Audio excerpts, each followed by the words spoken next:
الحمد لله نحمده ونستعينه ونستغفره ونؤمن به ونتوكل عليه ونعوذ بالله من شرور أنفسنا ومن سيئات أعمالنا من يهده الله فلا مضل له ومن يضلله فلا هادي له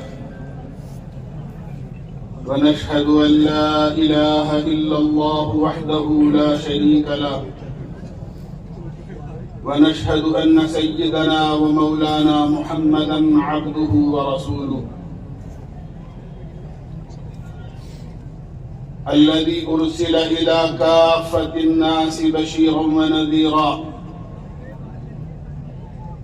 وداعيا إلى الله بإذنه وسراجا منيرا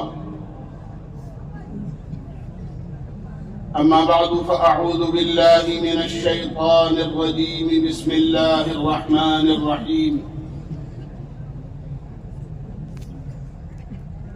هو الذي أرسل رسوله بالهدى ودين الحق ليظهره على الدين كله ولو كره المشركون وقال الله سبحانه وتعالى ظهر الفساد في البر والبحر بما كسبت أيدي الناس ليذيقهم بعض الذي عملوا لعلهم يرجعون وقال الله سبحانه وتعالى ومن أحسن قولا ممن دعا إلى الله وعمل صالحا وقال إنني من المسلمين ولا تستوي الحسنة ولا السيئة ادفع بالتي هي أحسن فإذا الذي بينك وبينه عداوة كأنه ولي حميم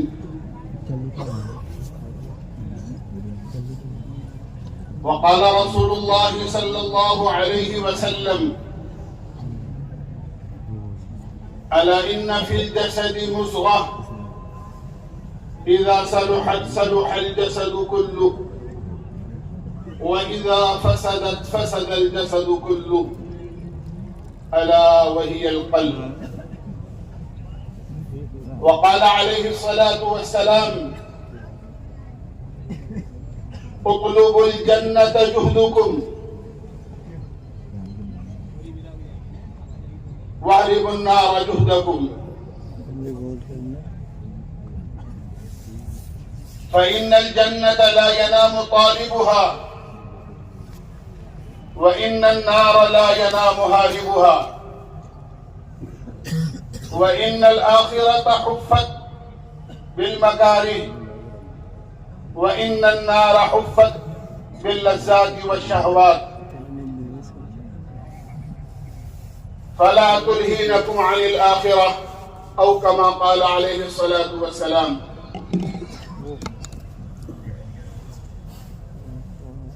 میرے بھائیوں، دوستوں، عزیزوں، بزرگوں، اللہ تعالی ہمارے جمع ہونے کو، ہماری یہاں کی آمد کو، ہمارے یہاں جڑنے کو قبول فرمائے۔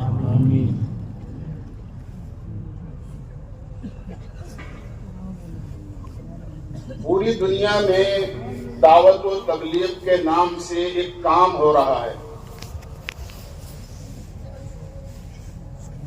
جسے دنیا کی اکثریت جانتی ہے، تعارف کا محتاج نہیں۔ یہ ایک محنت ہے، یہ ایک کوشش ہے،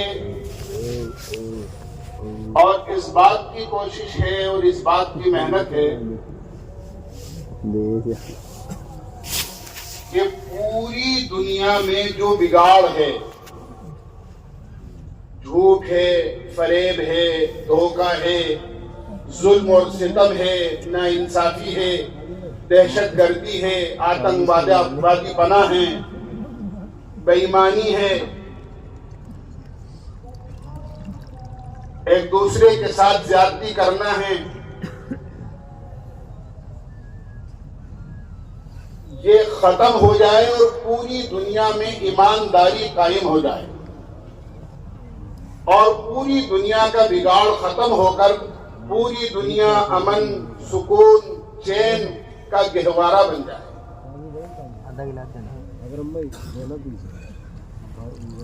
یہ بالکل یقینی اور حقیقی چیز ہے کہ دنیا میں جتنا بگاڑ ہے اور جتنا فساد ہے،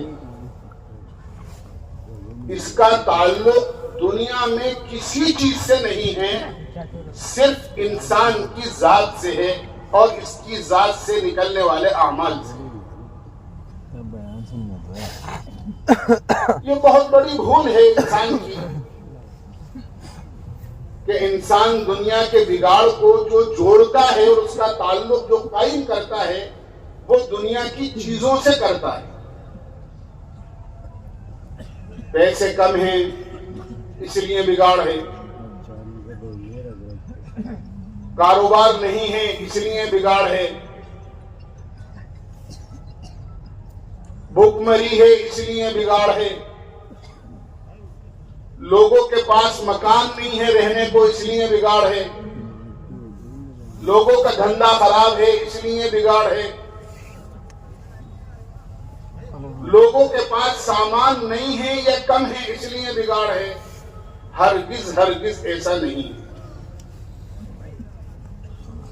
پوری دنیا کے بگاڑ کا تعلق انسان کے جسم سے نکلنے والے اعمال پر ہے۔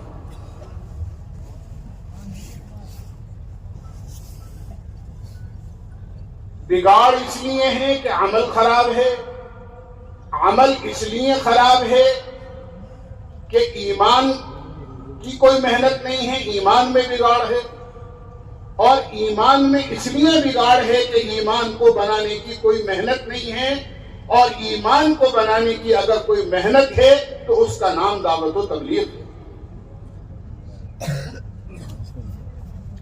اگر دعوت اپنی حقیقت کے ساتھ اور دین کی محنت کی حقیقت زندہ ہو جائے، اور جس طرح دنیا میں ہم لوہے کا کام کرنے کو، لکڑی کا کام کرنے کو، پلاسٹک کا کام کرنے کو، کھیتی کا کام کرنے کو، محنت اور مزدوری کا کام کرنے کو، ملازمت اور نوکری کا کام کرنے کو، تجارت کرنے کو اپنا کام سمجھتے ہیں، کاش اگر دنیا میں مسلمان دین کی اور ایمان کی محنت کو اپنا کام سمجھ لے تو ایمان بن جائے، اور ایمان بن جائے تو عمل بن جائے، اور عمل بن جائے تو پوری دنیا کا بگاڑ ختم ہو جائے۔ یہ کڑی سے کڑی جڑی ہوئی ہے۔ یہ جو اجتماع ہے یا پوری دنیا میں کہیں بھی اجتماع ہوتا ہے، 3 دن 2.5 دن جتنے دن کے لیے بھی لوگوں کو جمع کیا جاتا ہے، اس کا مقصد ہی یہ ہے کہ ان 3 دن میں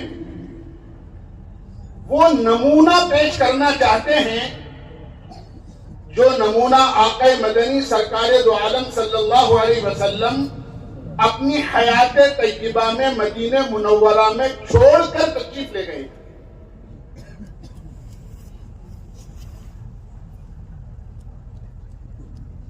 یہاں اجتماعی نماز 24 گھنٹے جس طرح مسجد نبوی اعمال سے یعنی آباد اور مزین تھی کہ 24 گھنٹے کے یہاں کے اعمال، کوشش اس بات کی جاتی ہے یہاں کی ہر نقل و حرکت اجتماع کی، ممبر کی سطح سے لے کر استنجے میں اپنی ضرورت سے فارغ ہونے تک جتنے کام ہیں، نماز ہے، تسبیح ہے، ذکر و تلاوت ہے، کھانا ہے، پینا ہے، اپنی ضرورت کو پورا کرنا ہے، یہاں تک کہ پیشاب پخانے کی ضرورت سے پورا کرنا ہے اس ضرورت کو، وضو کرنا ہے، رات کو آرام کرنا ہے، ہر عمل آنے والوں کو یہ نمونہ پیش کرنا ہے کہ اگر کسی کو ایمانی زندگی، اسلامی زندگی دیکھنا ہے تو وہ اس زندگی کو دیکھ لے جو یہاں 2.5 دن اور 3 دن میں گزاری جاتی ہے، تاکہ وہ اپنی پوری زندگی کو ایسی بنانے کی فکر اور کوشش کرے۔ یہ مقصد ہے اس کا، کوئی میلہ نہیں ہے، کوئی سالانہ کوئی روش نہیں ہے، کوئی رسم نہیں ہے کہ بھئی سالانہ اجتماع ہوتا ہے تو بھئی چلو اس سال بھی ہو گیا، کچھ کھا لیا، کچھ پی لیا، کچھ ادھر ادھر ٹہل لیے، کچھ بات سن لی، کہنے والا اپنے گھر چلا گیا، سننے والے اپنے گھر چلے گئے، بات سننے کے بعد کچھ تبصرے ہو گئے کہ فلاں نماز کے بعد جو بیان ہوا تھا وہ ذرا ٹھیک نہیں ہوا، اور فلاں نماز کے بعد بیان ہوا تھا وہ بڑا ٹھیک ہوا۔ یہ کوئی بات نہیں۔ اصل تو ہر مسلمان کو اپنی ذات سے دین پر عمل کرنا اور دین کی محنت کو لے کر پوری دنیا میں پھرنے کا جذبہ، شوق اور نیت یہ پیدا کرنا مقصود ہوتا ہے۔ اور کاش اللہ ہماری اجتماع کی وہ شکل بنا دے جو مسجد نبوی میں مدینہ منورہ میں صحابہ کی ہوتی تھی۔ صحابہ مسجد میں آتے تھے تو یہ یقینی نہیں ہوتا تھا کہ یہ لوٹ کر گھر جائیں گے یا دین کے کسی تقاضے پر دنیا کے کسی ملک میں کسی علاقے میں جائیں گے۔ اگر کسی ضرورت سے کوئی صحابی باہر جاتے تھے بازار، اور گھر جا کر پوچھنے والے کو یہ معلوم ہوتا تھا کہ بازار گئے ہیں، تو گھر والے کہتے تھے ابھی آ جاتے ہیں۔ لیکن اگر پوچھنے والے کو یہ خبر ملتی تھی کہ مسجد گئے ہیں تو گھر والے بھی یہ کہتے تھے اور پوچھنے والا بھی سمجھ جاتا تھا یقینی نہیں ہے کہ مسجد سے گھر آئیں گے یا دین کے کسی تقاضے پر کہیں چلیں گے۔ کاش اللہ ہمارے اجتماع کی وہ شکل بنا دے کہ ہر آنے والا گھر والوں سے اگر کوئی پوچھے کہ کہاں گئے ہیں، کہ اجتماع میں گئے ہیں، کہ کب آئیں گے، کہ کچھ پتہ نہیں ہے، کہ قلعے میں جائیں، کہ 3 چلے میں جائیں، بیرون میں جائیں 5 مہینے کے لیے یا کسی اور تقاضے کو پورا کرنے کے لیے۔ اللہ کی زمین بہت بڑی ہے، ارض اللہ واسعہ، اللہ کی زمین بہت بڑی ہے، نہ معلوم کہاں چلی جائے، کچھ پتہ نہیں۔ کوئی اجتماع تو ہمارا ایسا ہو جائے کہ ہمارا 100% مجمع جو یہاں اجتماع میں شریک ہو رہا ہے وہ یہاں سے اپنا سامان اور اپنا بستر اور اپنی جان و مال کو لے کر بجائے اس کے کہ ہمارے گھر کو لوٹنے کے اللہ کے راستے میں چلا جائے۔ اللہ سے دعا کریں اللہ یہ شکل بنا دے۔ اللہ کے لیے کوئی مشکل نہیں ہے، ہم ہی لوگ ہیں، ہم نے نیت کر لی، ہم نے ارادہ کر لیا، ہم نے عزم کر لیا اور ہم نے طے کر لیا کہ جہاں دنیا کے کاموں کو اپنا کام سمجھتے چلے آئے ہیں، سب سے بڑا کام تو اللہ کا دین دنیا میں زندہ ہو جائے یہ کام تھا۔ میں اب تک اس کو چھوڑے ہوا تھا، بھولے ہوا تھا، اب مجھے زندگی میں اسے نہیں بھولنا ہے اور اب مجھے اسے زندگی میں نہیں چھوڑنا ہے۔ اللہ کے دین کا جو تقاضا میرے سامنے آئے گا اس کو پورا کرنے کے لیے جتنی جان کا مطالبہ ہوگا اتنی جان دوں گا، جتنے وقت کا مطالبہ ہوگا اتنا وقت دوں گا، اور جتنے مال کا مطالبہ ہوگا اتنا مال خرچ کر کے اللہ کے راستے میں جاؤں گا۔ کہو انشاءاللہ۔ سب سے بڑا بگاڑ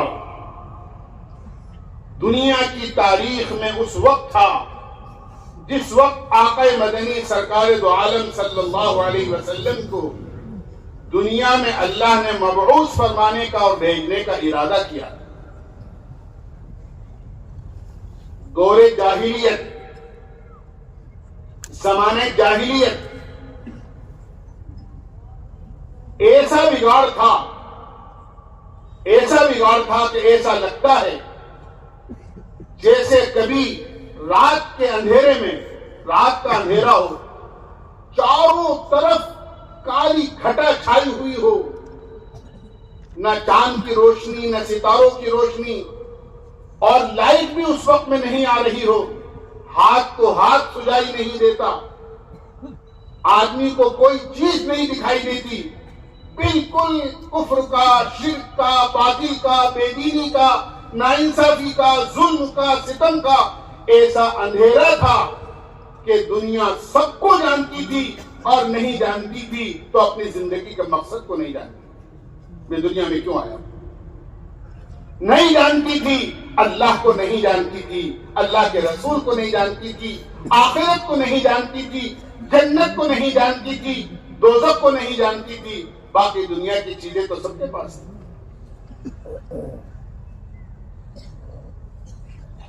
اپنے پیدا کرنے والے سے جو رشتہ ایک بندے کا اپنے رب سے ہوتا ہے، وہ رشتہ بالکل ٹوٹا ہوا تھا اور بالکل ناپائیدار تھا. جانتے ہی نہیں، سب جانتے تھے لیکن اپنے رب کو نہیں جانتے. وہ بیت اللہ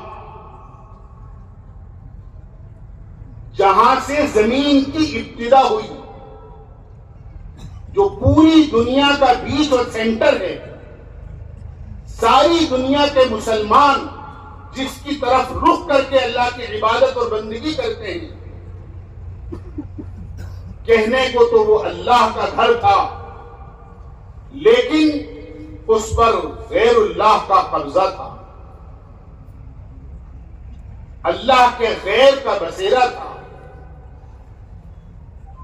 اور پھر اتنا ہی نہیں بلکہ پورا ایک پارلیمانی نظام تھا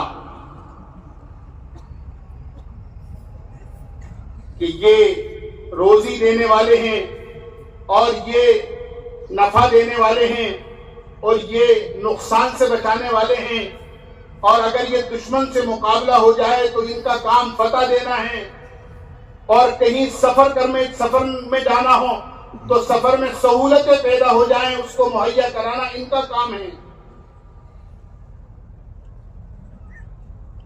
360 ممبران کا ایک پارلیمانی نظام تھا. حتیٰ کہ بے دینی اور بیت اللہ کی بے حرمتی کا یہ عالم تھا کہ جو کپڑے آدمی پہنتا ہے ان کپڑوں کو اتار کر بالکل برہنہ اور مادرزاد ننگے ہو کر بیت اللہ کا طواف کرتے تھے. قرآن کریم میں اللہ نے فرمایا ہے وَمَا كَانَ صَلَاتُهُمْ عِنْدَ الْبَيْتِ إِلَّا مُكَاءً وَتَصْدِيًا. تالیاں پیٹنا، سیٹیاں بجانا، یہ ان کا کام تھا، یہ ان کی عبادت تھی. حالانکہ تصور ان کا یہ تھا جن کپڑوں کو پہن کر ہم گناہ کرتے ہیں، بھلا ان کپڑوں کو پہن کر اللہ کے گھر کا طواف کر، یہ تصور تھا ان کا، تو وہ کپڑے اتار کر طواف کرتے. حالانکہ ہم جانتے ہیں کہ گناہ کوئی کپڑوں سے تھوڑے ہوتے ہیں، گناہ تو آنکھ سے ہوتا ہے. اگر بات کہی ہے کی تو آنکھ کو پھوڑ دینا چاہیے تھا. گناہ ہاتھ سے ہوتا ہے تو ہاتھ کو کاٹ دینا چاہیے تھا. گناہ تو پیر سے ہوتا ہے تو پیر کو کاٹ دینا چاہیے تھا. گناہ زبان سے ہوتا ہے تو زبان کو کاٹ دینا چاہیے تھا. لیکن عقل پر ایسے پردے پڑے ہوئے تھے اور دل پر ایسی مہر لگی ہوئی تھی کہ جن کپڑوں کا کوئی قصور نہیں ہے ان کپڑوں کو اتار کر مادرزاد ننگے ہو کر بیت اللہ کا طواف کرتے. نعوذ باللہ نعوذ باللہ ثم نعوذ باللہ. جب حالت یہ ہوئی کہ عورت بھی ننگی اور مرد بھی ننگا اور دونوں ہو کر طواف کر رہے ہیں، تو ظاہر سی بات ہے اللہ نے جو فطرت اور اندر جو جذبہ اور میلان مرد کا عورت کی طرف اور عورت کا مرد کی طرف رکھا ہے وہ کہاں چلا جاتا. اسی لیے تو حکم ہے، ایمان والوں سے کہا قُل لِّلْمُؤْمِنِينَ يَغُضُّوا مِنْ أَبْصَارِهِمْ، ایمان والوں سے کہہ دیجئے اپنی نظروں کو جھکا کر رکھیں.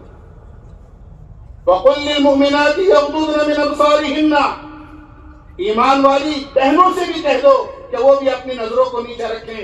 پردے کا اہتمام کریں، اپنے گھر سے نکلیں تو پورے پردے کے اہتمام کے ساتھ نکلیں۔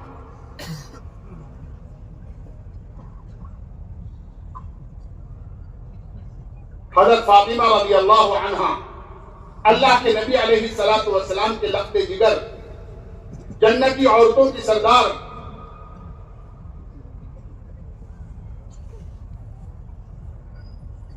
آپ کی مجلس لگی ہوئی ہے، صحابہ آپ کی مجلس میں بیٹھے ہوئے ہیں،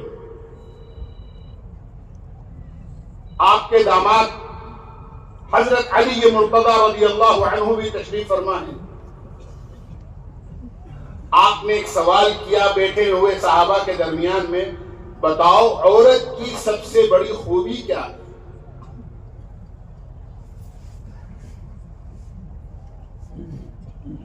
عورت کی صفات میں سے ہر ایک نے اپنے اپنے طور پر جواب دیا۔ آپ خاموش ہو گئے سننے کے بعد، ایسا لگا کہ آپ کسی کے جواب سے مطمئن نہیں ہوئے، مجلس برخاست ہو گئی۔ حضرت علی رضی اللہ عنہ اپنے گھر تشریف لے گئے، جا کر اپنی زوجہ محترمہ حضرت فاطمہ الزہرا رضی اللہ عنہا سے کہا، آج تمہارے ابا جان نے ایک سوال کیا، لوگوں نے جواب بھی دیا، لیکن ایسا لگتا ہے کہ آپ مطمئن نہیں ہو۔ کیا سوال تھا؟ حضرت علی رضی اللہ عنہ نے اپنا سوال دہرایا کہ اللہ کے نبی علیہ السلام نے یہ سوال کیا تھا کہ عورت کی سب سے بڑی خوبی کیا ہے، اس کا سب سے بڑا کمال کیا ہے، اس کا سب سے بڑا حسن کیا ہے۔ جب حضرت فاطمہ رضی اللہ عنہا نے یہ سوال سنا تو فرمانے لگی کہ اس کا جواب تو مجھ سے پوچھو۔ حضرت علی کہنے لگے، کیا ہے جواب؟ کہ عورت کی سب سے بڑی خوبی یہ ہے کہ نہ کوئی غیر محرم اس کو دیکھ سکے اور نہ وہ کسی غیر محرم کو دیکھ سکے، یہ عورت کی سب سے بڑی خوبی ہے۔ بات سمجھ میں آئی؟ نہ عورت کسی نامحرم کو دیکھے، عورت کی نظر نہ کسی نامحرم پر پڑے اور نہ کسی نامحرم مرد کی نظر اس کی طرف۔ یہ کمال اور یہ پردہ اور یہ حیا کامل بلکہ اکمل درجے سے حضرت فاطمہ رضی اللہ عنہا میں موجود ہے۔ بات وہاں کوئی زبانی نہیں ہوتی تھی، جیسے ہمارے یہاں کہنے کی باتیں اور ہیں، کرنے کی بات اور ہے۔ ہم بہت ساری باتیں سنیں گے یہاں پر، پھر جب جا کر اپنے ماحول میں چلے جائیں گے، محلوں میں چلے جائیں گے، اپنی برادری میں چلے جائیں گے اور مسئلہ آئے گا کرنے کا تو کہیں گے ان کا کام کہنے کا، اپنا کام سننے کا، کرنا وہی بھی جو کرتے چلے آئے۔ وہاں بات یہ نہیں، جو بات زبان سے کہی ہے وہ عمل میں ہوتی ہے۔ اللہ کے نبی علیہ الصلوۃ والسلام کی خدمت میں حضرت فاطمہ رضی اللہ عنہا حاضر ہوئی اس رات کو جس رات عید کا چاند نکلا، اپنے والد سے ملنے کے لیے۔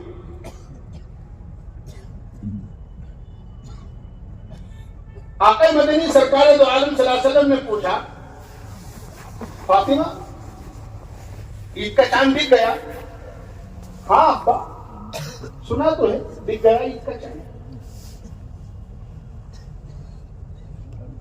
آپ نے فرمایا، فاطمہ تم نے نہیں دیکھا؟ رویت عامہ ہوئی ہے، سب نے دیکھا ہے، تم نے چاند نہیں دیکھا؟ حضرت فاطمہ کہنے، ابا جان میں نے تو نہیں دیکھا۔ دیکھا تم نے کیوں نہیں دیکھا؟ کہ ابا جان اس لیے نہیں دیکھا کہ رویت عامہ ہوئی ہے، مدینے کے سارے مرد اور سارے لوگ چاند دیکھ رہے تھے، ان کی نظریں چاند پر لگی ہوئی تھی۔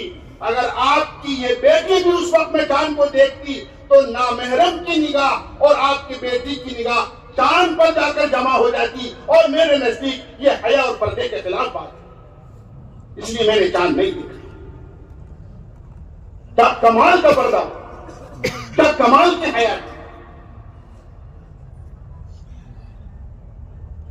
بہرحال بات ادھر ادھر چلی آئی۔ حضرت فاطمہ رضی اللہ عنہا نے جو جواب دیا جب حضرت علی رضی اللہ عنہ اللہ کے نبی علیہ الصلوۃ والسلام کی مجلس میں دوبارہ لوٹ کر آئے تو عرض کیا اللہ کے نبی آپ نے کل ایک سوال کیا تھا، لوگوں نے جواب بھی دیا، لیکن ایسا لگا آپ مطمئن نہیں ہوئے۔ میں نے وہ سوال گھر جا کر فاطمہ سے پوچھا تو فاطمہ نے مجھے یہ جواب دیا ہے، اور حضرت فاطمہ رضی اللہ عنہا کے جواب کو دہرایا۔ آپ فشت میں جھوم اٹھے اور آپ نے فرمایا صدقت فاطمہ فإنها بضعة منی، بے شک فاطمہ نے بالکل سچ کہا ہے کہ عورت کی سب سے بڑی خوبی یہ ہے نہ وہ کسی محرم نامحرم کو دیکھے اور نہ کوئی نامحرم اس کو دیکھے، اور وہ میرے جگر کا ٹکڑا ہے۔ ہمیں تو پردے کا حکم دیا گیا ہے، حیا کا حکم دیا گیا ہے، وہاں تو بے حیائی کا کھلا ثبوت تھا کہ مرد بھی ننگا عورت بھی ننگی، تو شیطان کو تو اپنا کام کر رہا ہی تھا۔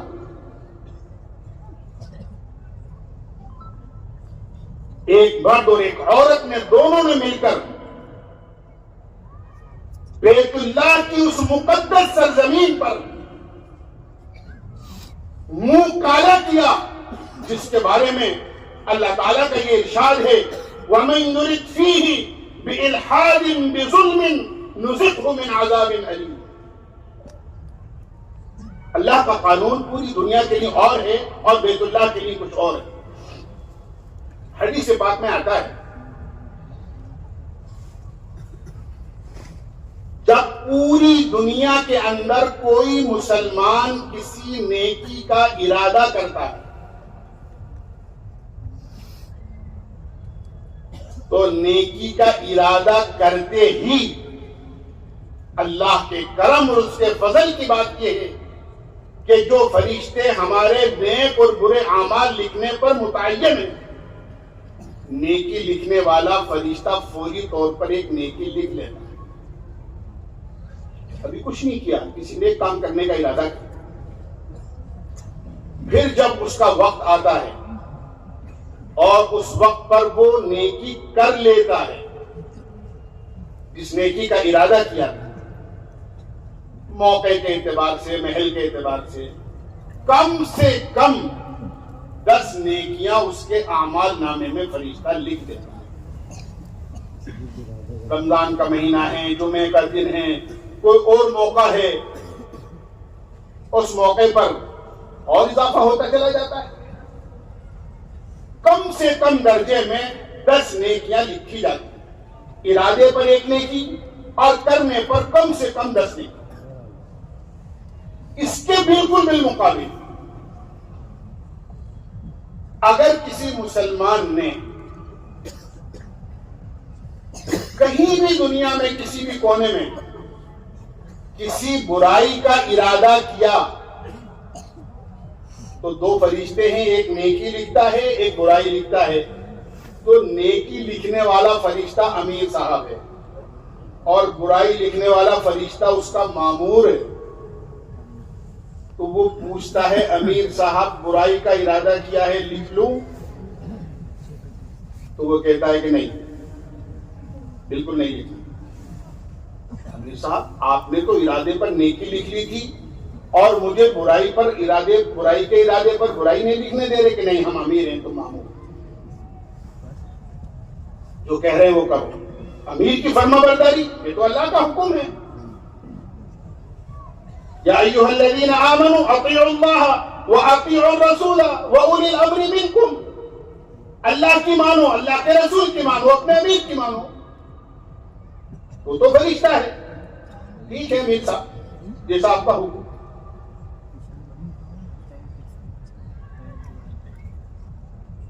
برائی کا ارادہ کرنے کے بعد اس کا وقت آنے سے پہلے دل میں اللہ کا خوف پیدا ہو گیا، ڈر گیا آدمی، نہیں یہ برائی نہیں کرنی،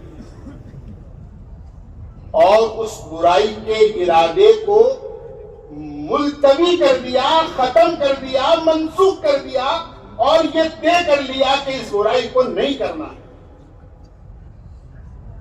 حدیث میں آتا ہے اس برائی کو کے ارادے کو جو اس نے چھوڑا ہے اور ترک کیا ہے اور ملتوی کیا ہے، نیکی لکھنے والا فرشتہ اس برائی کے ارادے کو چھوڑنے پر بھی ایک نیکی لکھ لیتا ہے۔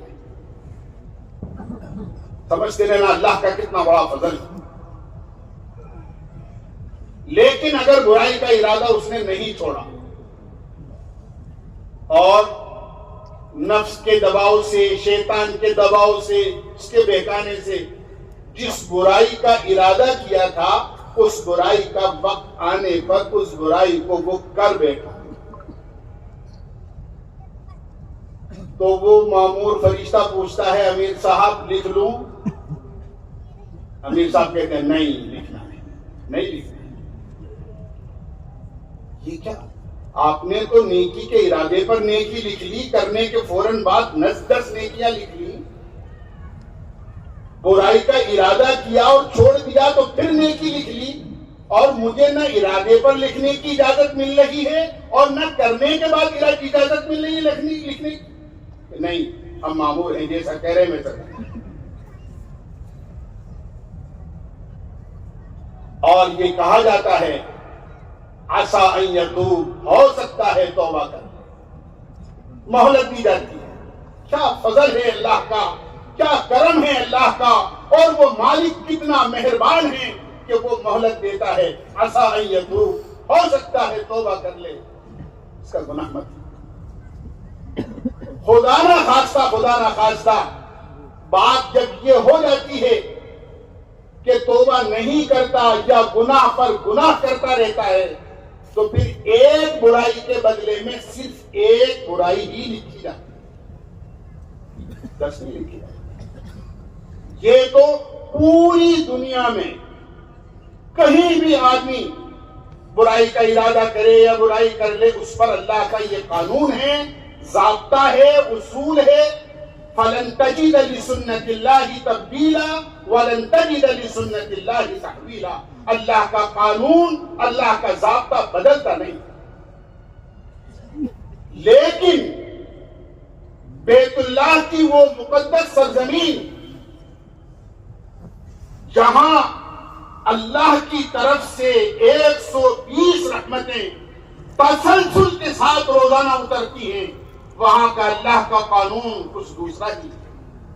وہاں کے بارے میں اللہ کا قانون یہ ہے وَمَن يُرِدْ فِيهِ بِإِلْحَادٍ بِظُلْمٍ نُذِقْهُ مِنْ عَذَابٍ أَلِيمٍ۔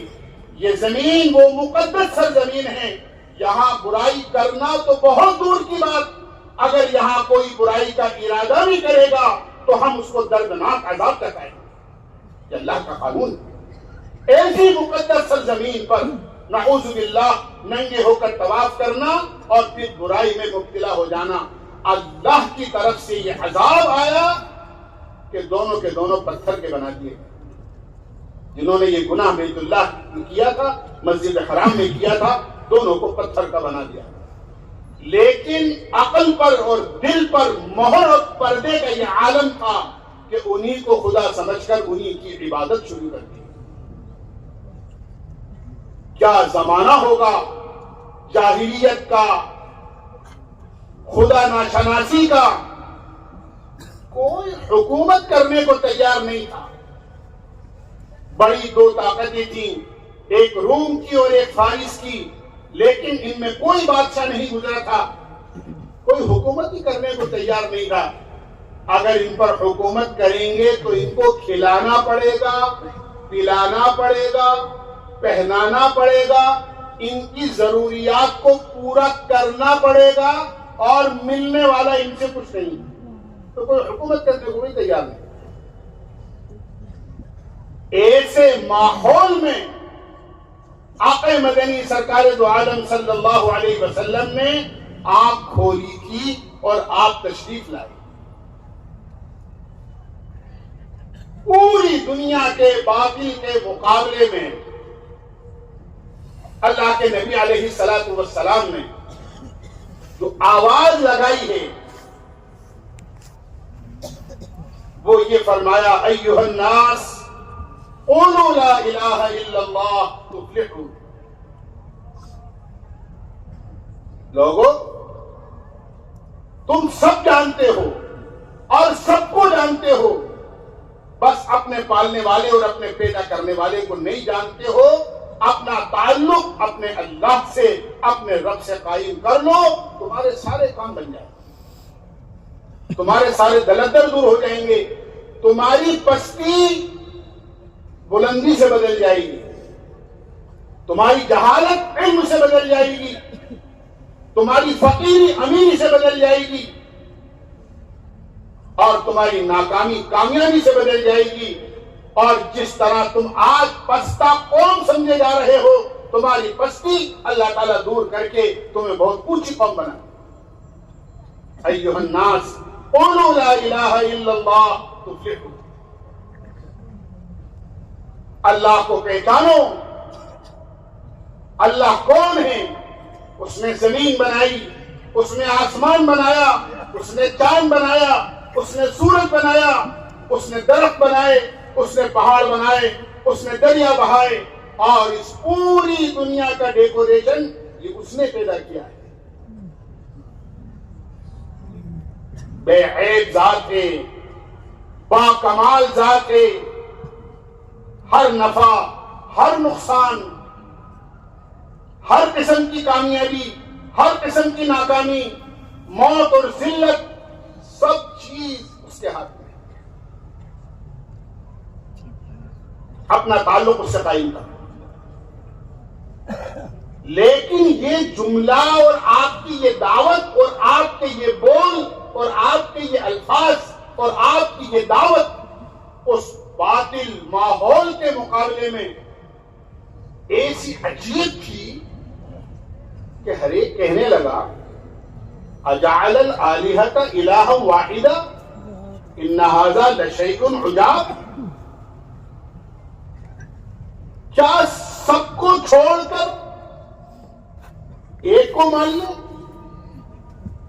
یا سب سے اپنے آرزو کو ہٹا کر اور اپنی امیدوں کو ہٹا کر ایک سے امیدیں وابستہ کر لیں اور ایک سے اپنی لو لگا لیں اور اس سے سارے کام بن جائیں؟ یہ تو بڑی عجیب بات ہے. تو بڑی عجیب بات ہے. سب مل کر سارے کام نہیں کر سکتے اور آپ کہہ رہے ہو کہ سب کو چھوڑ دو اور ایک کو مان لو.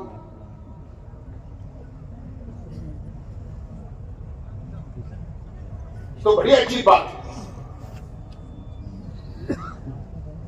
اللہ کے نبی علیہ الصلوۃ والسلام ایک اللہ کی توحید، ایک اللہ سے ہونے کی دعوت آپ دیتے رہے. اس لیے کہ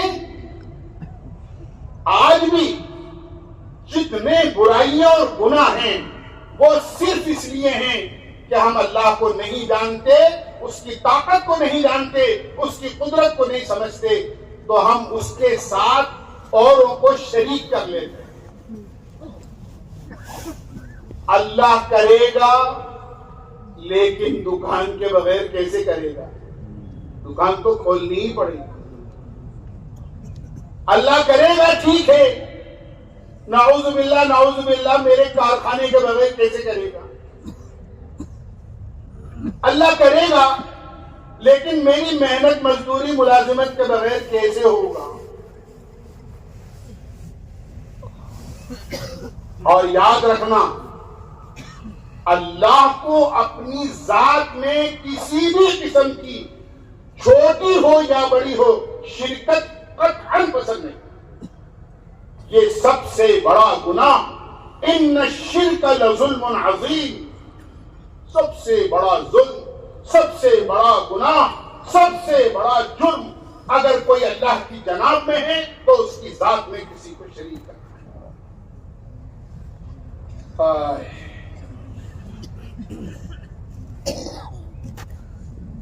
دنیا میں میاں بیوی کا تعلق ایسا ہوتا ہے جن کو آپس میں شریک حیات کہا جاتا ہے. بات سمجھ میں آ رہی ہے؟ بھائی بولو تو صحیح کچھ. آپ ہاں نہ کرتے رہو گے تو ہم سمجھیں گے کہ ہاں کچھ جاگ رہے ہو اور توجہ ہے آپ کی. اور اگر آپ نے ہاں نہ نہیں کی تو آپ یاد رکھو آپ کی توجہ نہیں ہوگی تو کوئی ہم بیان رٹ کے تو بیٹھتے نہیں. کبھی پڑھنے کے زمانے میں ہی بیان نہیں رٹا تو اب کہاں سے؟ آپ کی توجہ ہوگی تو اللہ کہلوائے گا موقع کی بات. اور اگر ایسا نہیں ہوا تو زبردستی کی بات تو ایسی ہوتی ہے کہ ہمیں اگلنا پڑے گا اور آپ کو نگلنا پڑے گا.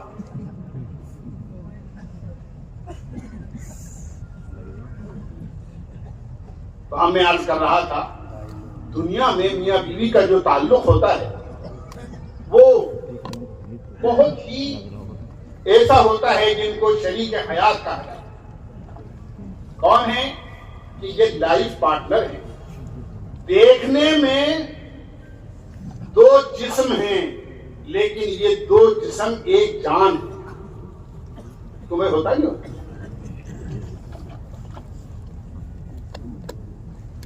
جب دنیا کے اندر کوئی عورت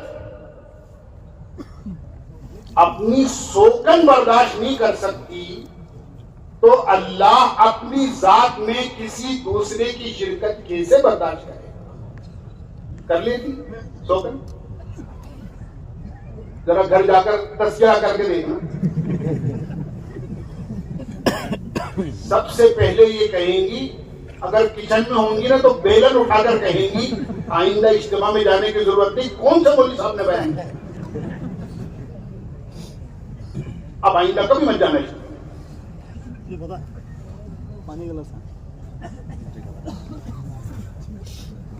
حضرت جنید بغدادی رحمۃ اللہ علیہ کی خدمت میں ایک عورت آئی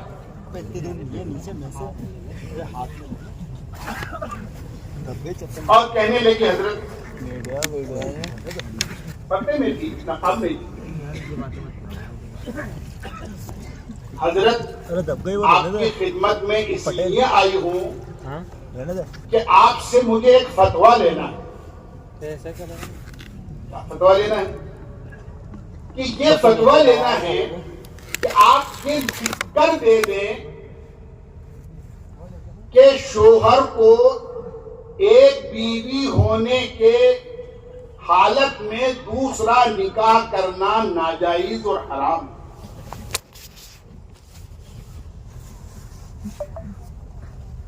تو جنید بغدادی رحمۃ اللہ علیہ فرمانے لگی کہ ارے بھائی ایسا غلط فتویٰ یہ تو میں نہیں لے سکتا. جس چیز کی شریعت نے اجازت دی ہو وہ اس طرح اجازت دی ہو کہ وہاں ایک سے شروع نہیں کیا بلکہ شروع ہی دو سے کیا ہے. فَانكِحُوا مَا طَابَ لَكُم مِّنَ النِّسَاءِ مَثْنَىٰ وَثُلَاثَ وَرُبَاعَ. تو جس چیز کی شریعت نے اجازت دی ہو میں شریعت کے خلاف کیسے فتویٰ دے سکتا ہوں؟ کہنے لگے نہیں آپ کو دینا ہو. کہنے لگے نہیں ہرگز نہیں دے سکتے.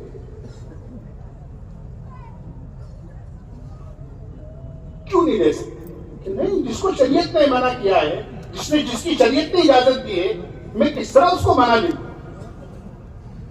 اور پھر کہنے لگے کہ کیا بات ہے تم خلاف شریعت چیز پر اتنا اصرار کر رہی ہو. وہ عورت کہنے لگی حضرت اگر حکم شرعی رکاوٹ نہیں ہوتا تو میں آپ کو اپنی نقاب اور اپنا پردہ اور اپنی چادر اپنے چہرے سے ہٹا کر آپ کو یہ دکھا دیتی کہ جس کی بیوی ایسی حسین جمیل اور خوبصورت ہو کیا وہ مرد اس کو دوسری شادی کرنے کی اجازت ہو سکتی ہے؟ اگر آپ میرا چہرہ ایک مرتبہ بھی دیکھ لیتے اور آپ کی نظریں میری نظروں سے ایک دفعہ بھی مل جاتی تو آپ یہ لکھنے پر مجبور ہو جاتے کہ جس کی بیوی ایسی حسینہ اور جمیلہ ہو اس کو نہیں چاہیے کہ وہ دوسری شادی کرے. آپ کی بات لکھنے پر مجبور ہو جائے اگر آپ میرا حسن و جمال دیکھ لیں۔ جیسی ہی اس نے یہ بات کہی، جنید بغدادی رحمت اللہ علیہ نے چیخ ماری اور بے ہوش ہو کر گر گئے۔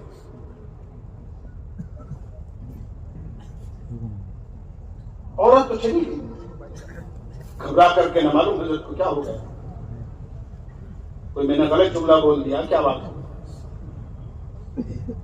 جو مریدین تھے، حاضرین تھے، حضرت کو پانی پلایا، حضرت ہوش میں آئے، کہنے لگے حضرت بات کیا ہوئی؟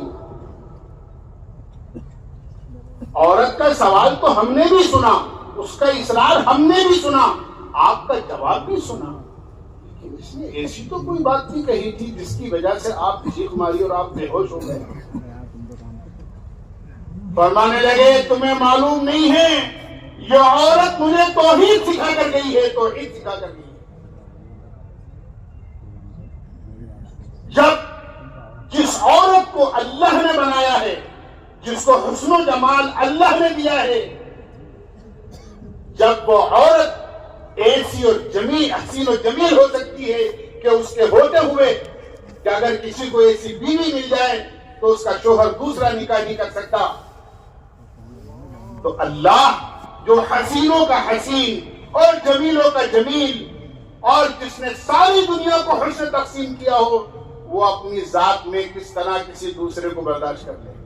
جب دنیا کی ایک حسین عورت ایک سوکن کو برداشت نہیں کر پا رہی ہے اور نہیں کرنے کو تیار ہے، تو وہ اللہ اپنی ذات میں کسی دوسرے کو شریک کیسے برداشت کر لے گا؟ وہ تو حسینوں کا حسین ہے اور اس نے تو ساری دنیا کو حسن تقسیم کیا ہے۔ یوسف علیہ السلام کو اللہ نے کیسا حسن دیا تھا؟ مصر کی شہزادیاں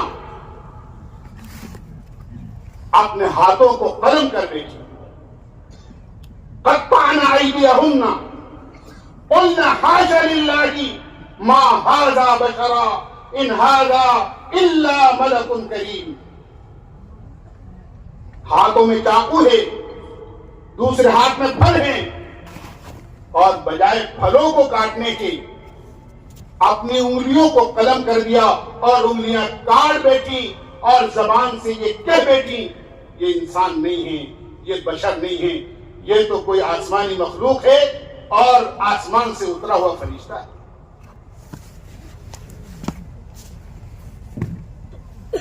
یوسف علیہ السلام کا حسن اللہ نے دیا ہو،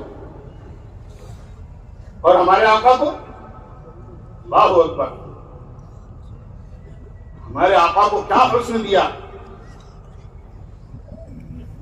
آپ نے فرمایا انا ملیح واخی یوسف ابیض، اللہ نے میری خوبصورتی میں نمکین پن رکھا ہے، میرے بھائی یوسف تو خالی سفید تھے۔ حضرت عائشہ فرماتی ہیں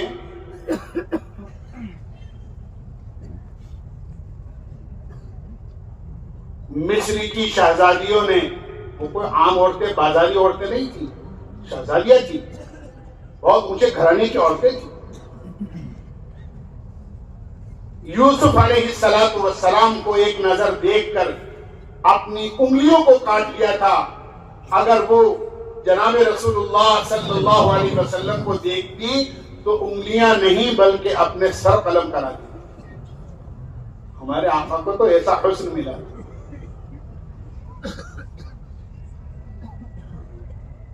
عجیب بات کہتی ہیں حضرت عائشہ رضی اللہ عنہ۔ حضرت عائشہ سے جب شادی ہوئی اللہ کے نبی علیہ السلام کی تو آپ کی عمر تقریباً 52 سال ہو چکی تھی، 52-53 سال۔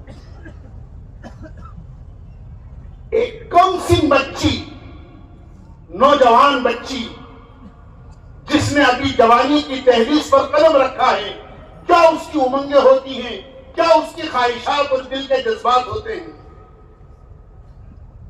اور جناب رسول اللہ صلی اللہ علیہ وسلم کی عمر شریف 53 سال پہنچ گئی۔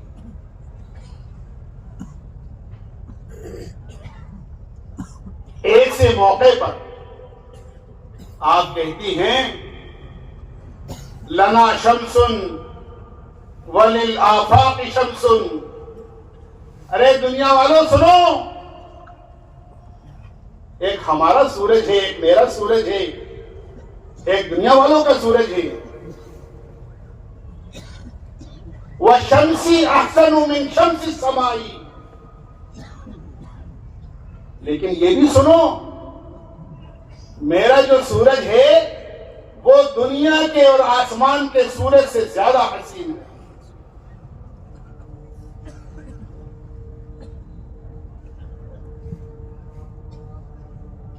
شمس الآفاق تطلع بعد فجر وشمسی تطلع بعد العشاء، کہ دنیا والوں کا سورج تو صبح صادق کے بعد طلوع ہوتا ہے، لیکن میرا جو سورج ہے وہ تو عشاء کے بعد طلوع ہوتا ہے۔ کیسا طلوع ہوتا ہے؟ دار حلیمہ رضی اللہ عنہا فرماتی ہیں، تاریخ اسلام میں لکھا ہے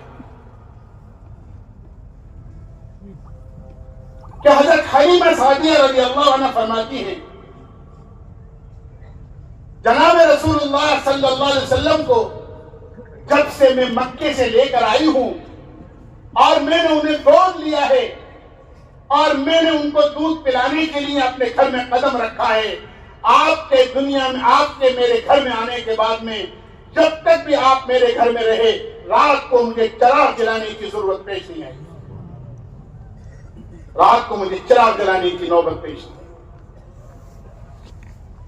فرماتی ہیں جب مجھے رات کے اندھیرے میں کوئی چیز تلاش کرنی ہوتی تھی، میں آپ کو گود میں لے کر اس اندھیرے میں نکل جاتی تھی اور آپ کے چہرے کی روشنی کے اندر میں اپنی اس چیز کو پا لیتی تھی اور حاصل کر لیا تھا۔ کیا آقا کا حسن تھا۔ صحابہ فرماتے ہیں 14ویں رات کا چاند آب و تاب کے ساتھ نکلا ہوا ہوتا تھا،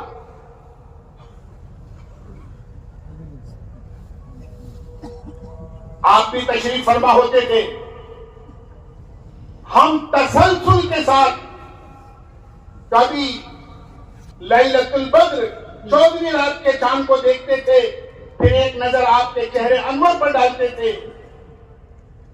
پھر چاند دیکھتے تھے، پھر آپ کا چہرہ دیکھتے تھے اور یہ سوچتے تھے کہ 14ویں رات کے چاند میں زیادہ خوبصورتی اور روشنی ہے یا جناب رسول اللہ صلی اللہ علیہ وسلم کے چہرے میں زیادہ روشنی ہے۔ ہمیں یہ فیصلہ کرنا ہوتا تھا کہ چاند سے زیادہ روشن جناب رسول اللہ صلی اللہ علیہ وسلم کا چہرہ مبارک، یہ فیصلہ کرنا ہوتا۔ جس نے جناب رسول اللہ صلی اللہ علیہ وسلم کو، انبیاء علیہم السلام کو اور دنیا کے حسین اور جمیل انسانوں کو حسن دیا، وہ اللہ کی ذات کتنی خوبصورت ہو، اور انشاءاللہ دنیا میں تو نہیں، اللہ جنت میں ضرور اپنی زیارت کرائے گا انشاءاللہ۔ ارے جنت میں تو جانا ہی ہے نا، اور آئے اس لیے، یہ آئے اس لیے اور کیا کرنے آئے یہاں پر کہ جنت میں جانا ہے، اس لیے آئے۔ دنیا میں تو اس کو نہیں دیکھ سکتے۔ حضرت موسیٰ علیہ السلام نے،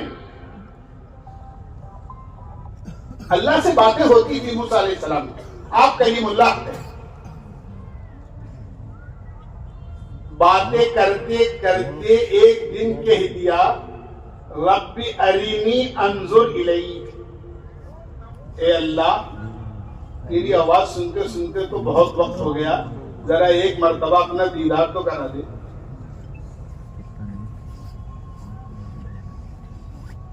یہ خاص بات ہوتی ہے، یاد رکھنا۔ مفسرین نے لکھا ہے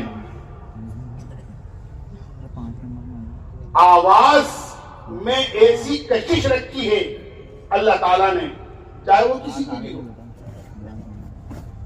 کہ آواز سنتے سنتے دید کی طلب دل میں پیدا ہو جاتی ہے۔ حضرت موسیٰ علیہ السلام کے علاوہ دنیا میں کسی نبی نے اللہ کو دیکھنے کی درخواست پیش نہیں کی، کسی نبی کیوں کہ جتنے نبی گزرے ہیں ان میں سے کوئی کلیم اللہ نہیں سوائے موسیٰ علیہ السلام کے اللہ سے باتیں ہوتی تھی. اسی لیے ہماری مستورات کو پردے کا سبق دیتے ہوئے اور پردے کا درس دیتے ہوئے قرآن کریم میں اللہ تعالیٰ فرماتے ہیں فَلَا تَخْضَعْنَ بِالْقَوْلِ خبردار خبردار اگر کوئی نامحرم عورت تم سے بات کر نامحرم مرد تم سے بات کرے اور تمہیں جواب دینے کی نوبت پیش آئے تو کبھی بھی اپنی آواز کی جو نزاکت ہے اور اپنی آواز کی جو نرمی ہے اس کو ظاہر مت کر. فَيَطْمَعَ الَّذِي فِي قَلْبِهِ مَرَضٌ شیطان بہکا دے گا اور اس کو تمہاری طرف تمہاری آواز کی نزاکت کی وجہ سے مائل کر دے. جب اللہ کی بنائی ہوئی ایک عورت کی آواز میں یہ کشش ہو سکتی ہے کہ اس کی آواز سننے کے بعد آدمی یہ کوشش کرتا ہے کہ کاش ایک مرتبہ اس کی زیارت بھی ہو جاتی اور دیدار بھی ہو جاتا، تو اللہ کی آواز سننے کے بعد حضرت موسیٰ علیہ السلام کو کیوں خواہش پیدا نہیں ہوتی؟ تو کہہ بیٹھے اے اللہ میں دیکھنا چاہتا ہوں. آپ نے صاف اللہ تعالیٰ نے صاف کہہ دیا لن ترانی آپ دنیا میں مجھے نہیں دیکھ سکتے وَلَكِنِ انظُرْ إِلَى الْجَبَلِ فَإِنِ اسْتَقَرَّ مَكَانَهُ فَسَوْفَ تَرَانِي. ایسا کریے آپ کی درخواست کو رد تو نہیں کرتے ہیں لیکن آپ اس پہاڑ کو دیکھ لیجیے. اس پہاڑ پر ہم اپنی تجلی ظاہر کریں گے. اس تجلی کو اگر آپ برداشت کر سکیں اور دیکھ سکیں تو ہم اپنی زیارت بھی کرا دیں گے، اور اگر آپ اس پہاڑ پر ہماری تجلی کو برداشت نہیں کر سکتے تو پھر ہمارے چہرے کے نور کو کیسے برداشت کریں؟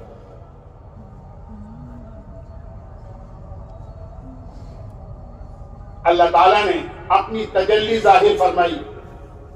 فَلَمَّا تَجَلَّى رَبُّهُ بِالْجَبَلِ جَعَلَهُ دَكًّا وَخَرَّ مُوسَىٰ صَعِقًا. اللہ تعالیٰ نے اپنی تجلی پہاڑ پر جو ظاہر فرمائی تو پہاڑ ریزہ ریزہ ہو گیا اور جل کر خاک ہو گیا، اور حضرت موسیٰ علیہ السلام پر جو تجلی کی جھلک پڑی آپ بے ہوش ہو کر گئے.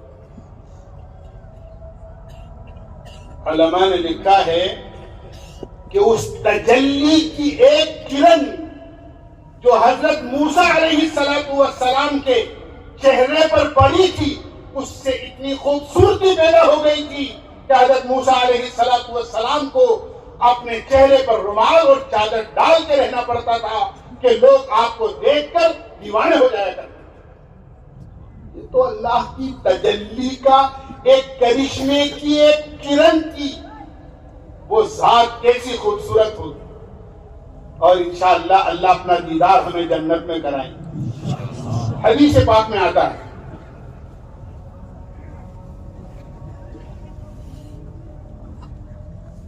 اللہ کے نبی علیہ السلام تشریف فرما ہے. اللہ کے نبی علیہ السلام کے پاس میں جبریل امین تشریف لائے.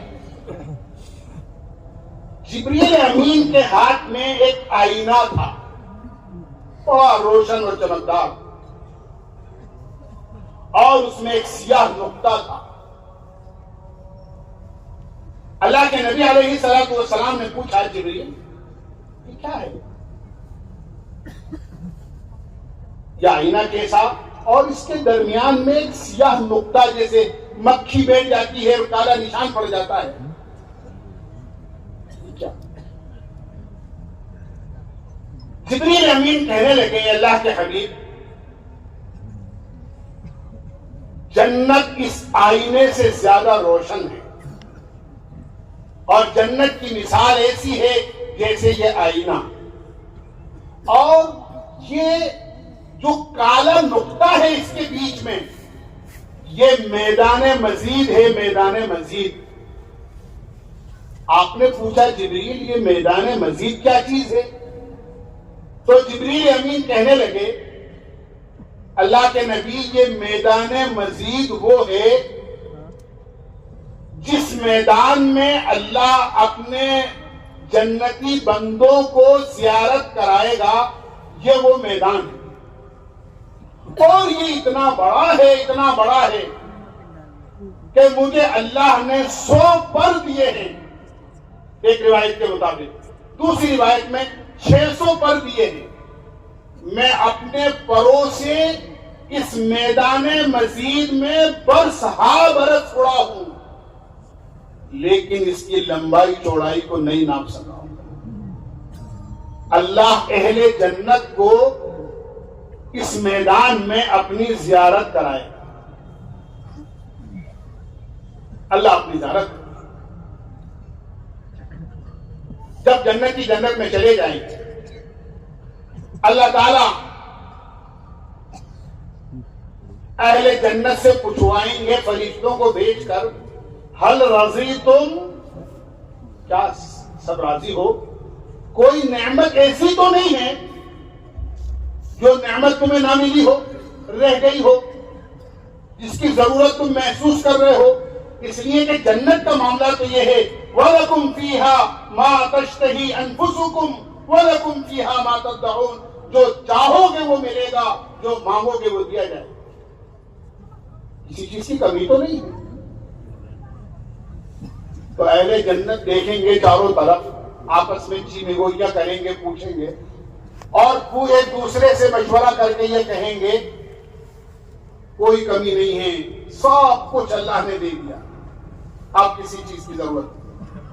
اللہ تعالیٰ کی طرف سے ارشاد ہوگا ابھی ایک نعمت باقی ہے، اور تم ہی بتاؤ کہ وہ کون سی نعمت ہے۔ یہ پھر آپس میں مشورہ کریں گے، کچھ سمجھ میں نہیں آئے گا تو سوچیں گے دنیا میں کوئی مسئلہ اٹکتا تھا تو مفتی صاحب کے پاس جاتے تھے مسئلہ پوچھنے کے لیے، تو جنت میں مفتی صاحب بھی تو ہیں، چلو ان سے مسئلہ پوچھنے، کر لو دنیا میں قدر علماء کی۔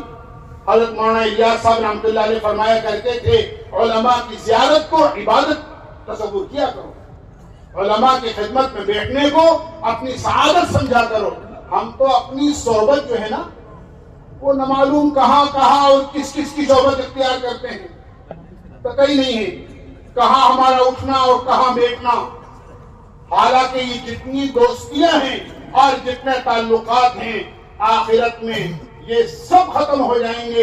الاخلاء یومئذ بعضهم لبعض عدو الا المتقین، ساری دوستیاں دشمنی میں بدل جائیں گی۔ اگر کوئی دوستی باقی رہے گی تو نیک لوگوں کی دوستی باقی رہے گی، اور یہی نیک لوگ کام آئیں گے۔ تو یہ جنتی کہیں گے چلو علماء کے پاس، اور علماء سے چل کر پوچھیں، ہمارے تو سمجھ میں کچھ آتا نہیں۔ علماء کے پاس آئیں گے اور علماء سے پوچھیں گے کہ اللہ تعالیٰ کی طرف سے پوچھا جا رہا ہے کون سی نعمت باقی ہے، تو علماء کہیں گے ہاں دنیا میں بھی مسئلہ ہم سے پوچھنے آتے تھے، یہاں بھی مسئلہ ہم ہی بتائیں گے، اور پھر یہ کہیں گے ابھی ایک نعمت باقی ہے۔ اللہ تعالیٰ نے فرمایا تھا وجوہ یومئذ ناظرۃ الی ربها ناظرہ، کہ اللہ تعالیٰ جنت والوں کو اپنی زیارت کرائے گا۔ ساری نعمتیں مل گئیں، اللہ کی زیارت تو ہوئی نہیں۔ اللہ اس موقع پر سب کو میدان مزید میں جمع فرما کر اپنی زیارت کرائیں گے، اور اللہ خود اپنا کلام قرآن کریم پڑھ کر سنائیں گے۔ کیا مزہ ہوگا اور کیا لذت ہوگی۔ یہاں جب کوئی قاری صاحب اور امام صاحب اچھا قرآن پڑھتے ہیں تو دل یہ چاہتا ہے کہ یہ پڑھتے رہیں، ہم سنتے رہیں۔ ایسا محسوس ہوتا ہے جیسے کسی نے ہمارے کانوں کے اندر شہد گھول دیا ہو۔ میں شکر بھی کہہ سکتا تھا، لیکن شکر تو نقصان کرتی ہے، اور شہد میں تو شفا ہے، شہد میں تو شفا، اور قرآن کو بھی شفا کہا گیا ہے قرآن کریم میں، جیسے کان کے اندر شہد گھول دیا ہو۔ جب اللہ تعالیٰ خود قرآن پڑھ کر سنائیں گے تو وہ الفاظ نور کے بادل بن کر برسیں گے جنتیوں پر، اور اللہ تعالیٰ ان کی خوبصورتی کے اندر اور اضافہ کر دے گا، اور اضافہ کر دے گا۔ اہل جنت کی جوانی اور اہل جنت کی خوبصورتی میں ہر دن اضافہ ہوتا رہے گا۔ دنیا میں تو آدمی کی عمر بڑھتی ہے تو طاقت گھٹتی ہے، جوانی گھٹتی ہے، اور جنت کے اندر جیسے جیسے دن گزریں گے ایسے ایسے نعمت بھی بڑھیں گی، خوبصورتی بھی بڑھے گی، اور سب کچھ بڑھتا چلا جائے۔ نیت کرو کہ انشاءاللہ ہمیں وہ اعمال کرنے ہیں جو ہمیں جنت میں لے کر جانے والے ہیں۔ اور جنت میں تو کون جائے گا؟ قرآن کریم میں اللہ نے فرمایا فَمَنْ زُحْزِحَ عَنِ النَّارِ وَأُدْخِلَ الْجَنَّةَ فَقَدْ فَازَ، جو جنت میں داخل کر دیا گیا اور جہنم سے بچا لیا گیا، بس سمجھ لو کہ حقیقی کامیاب وہ ہے۔ اور جنت میں کون جائے گا اور جہنم میں کون جائے گا، اس کا بھی صاف اعلان کر دیا ان الابرار لفی نعیم وان الفجار لفی جحیم۔ نیک لوگ جنت میں جائیں گے اور گناہگار لوگ جہنم میں جائیں گے۔ تو جنتی بننے کے لیے تو نیک بننا پڑے گا، اور نیک بننے کے لیے نہ کپڑوں کی ضرورت، نہ پیسوں کی ضرورت، نہ ملک کی ضرورت، نہ مال کی ضرورت، نہ چیزوں کی ضرورت۔ جنتی بننے کے لیے تو اور نیک بننے کے لیے تو اپنے ایمان اور اعمال کو درست کرنا پڑے گا، اور ایمان اور اعمال جو درست ہوں گے وہ اس وقت ہوں گے جب ایمان اور اعمال کو بنانے کی محنت ہوگی۔ جب ایمان اور اعمال بن جائیں گے تو انشاءاللہ دنیا کے حالات بھی اللہ بنا دے گا۔ تو یہ ہماری جو محنت ہے نا، یہ پوری دنیا میں امن، چین، سکون، اطمینان، شانتی لانے کی محنت ہے۔ یہ جگ سدھار اور جگت سدھار محنت ہے۔ ہم چاہتے ہیں اس محنت کے ذریعے سے لوگوں کا ایمان بنے، ہم سب نمازی بن جائیں، ہم سب اللہ کے مطیع اور فرما بردار بن جائیں، اللہ کی اطاعت اور فرما برداری کرنے والے بن جائیں، جناب رسول اللہ صلی اللہ علیہ وسلم کی سچی محبت ہمارے دل میں آ جائے، آپ کا ایک ایک طریقہ، آپ کی ایک ایک سنت ہماری زندگی میں آ جائے، ہم سچ بولنے والے بن جائیں، جھوٹ سے دور ہو جائیں، ہم انصاف کرنے والے بن جائیں، ظلم و ستم سے ہماری زندگی دور چلی جائے، دنیا میں سب سے پیار، سب سے پریم، سب سے محبت اور سب سے اچھا تعلق ہمارے قائم ہو جائے، دنیا کے اندر ہمدردی پھیلانے والے، کھلانے والے بن جائیں، پلانے والے بن جائیں، پہنانے والے بن جائیں، کسی دکھ کا دکھ دور، دکھیالے کا دکھ دور کرنے والے بن جائیں، کسی مصیبت زدہ کا سہارا بننے والے بن جائیں۔ یہ اس محنت کے سارے شعبے ہیں۔ ہم یہ تمام خوبیاں پوری دنیا میں زندہ کرنا چاہتے ہیں اس محنت کے ذریعے سے۔ جب یہ محنت ایسی عظیم الشان محنت ہے کہ صحابہ نے محنت کی، اور جن کو نہ کھانا آتا تھا، نہ پینا آتا تھا، نہ پہننا آتا تھا، نہ اوڑھنا آتا تھا، بلکہ وہ زمانے جاہلیت کے باشندے تھے، اللہ نے ان کو رضی اللہ عنہم ورضوا عنہ بنا دیا اس محنت کے ذریعے سے۔ اللہ کے نبی علیہ السلام نے فرمایا، یا تو وہ جاہلیت کا دور تھا، اپنی سگی اولاد کو زندہ زمین میں دفن کر دیا کرتے تھے، یا آپ نے ان لوگوں کے بارے میں فرمایا اصحابی کالنجوم بأیہم اقتدیتم اہتدیتم، میرے صحابہ ایسے ہیں جیسے آسمان کے ستارے ہوتے ہیں، جس طرح آسمان کے ستاروں میں چمک ہوتی ہے، میرے صحابہ کی زندگی میں ایمان چمکتا ہے، دین چمکتا ہے، اخلاق چمکتے ہیں، ہمدردی چمکتی ہے، اخلاص چمکتا ہے، علم چمکتا ہے لوگوں کے اور اللہ کے مخلوق کے ساتھ ہمدردی چمکتی ہے۔ صحابہ اس محنت کے ذریعے سے ایسے آسمان کے ستاروں کی طرح ہو گئے۔ انشاءاللہ ہم نیت کریں، ہم یہ اپنا جذبہ اور اپنی نیت بنائیں اور عہد کریں، اللہ نے جو جان دی ہے اور اللہ نے جو مال دیا ہے، اس کو اپنی ذات سے زندگی میں دین لانے کے لیے، اور دنیا کے کونے کونے تک، چاہے افریقہ ہو یا امریکہ، آسٹریلیا ہو یا دنیا کا کوئی ملک، مشرق ہو یا مغرب، شمال ہو یا جنوب، جہاں بھی اللہ کے بندے رہتے اور بستے ہیں وہاں تک اس کلمے کو اور دین کو اور اس پیاری زندگی کو جو اللہ نے بھیجی ہے اور جناب رسول اللہ صلی اللہ علیہ وسلم لے کر آئے ہیں، انشاءاللہ اس کو پہنچانا جہاں تک ممکن ہو سکے گا انشاءاللہ وہاں تک پہنچائیں گے۔ ہارون رشید رحمۃ اللہ علیہ کے زمانے میں ایک نوجوانوں کی جماعت بنی اور یہ ارادہ کیا وہاں جائیں گے جہاں تک آج کوئی دین کو اور ایمان کو لے کر نہیں گیا ہو۔ چلتے رہے، مہینوں کے بعد ایک بستی میں پہنچے، رات کا وقت تھا۔ جب سوچا کہ بستی میں داخل ہونا ٹھیک نہیں ہے، بستی کے باہر قیام کر لیا۔ جب صبح صادق ہوئی تو بستی کے اندر سے آواز آنی شروع ہوئی، اللہ اکبر اللہ اکبر۔ حیران رہ گئے، یہاں بھی مسلمان ہیں، یہاں بھی ایمان والے ہیں۔ جہاں سے آواز آئی تھی مسجد میں گئے، نماز پڑھی، لوگوں سے پوچھا تمہارے پاس ایمانی زندگی کو کون لے کر آیا؟ انہوں نے کہا یہاں آؤ ہم تمہیں بتاتے ہیں۔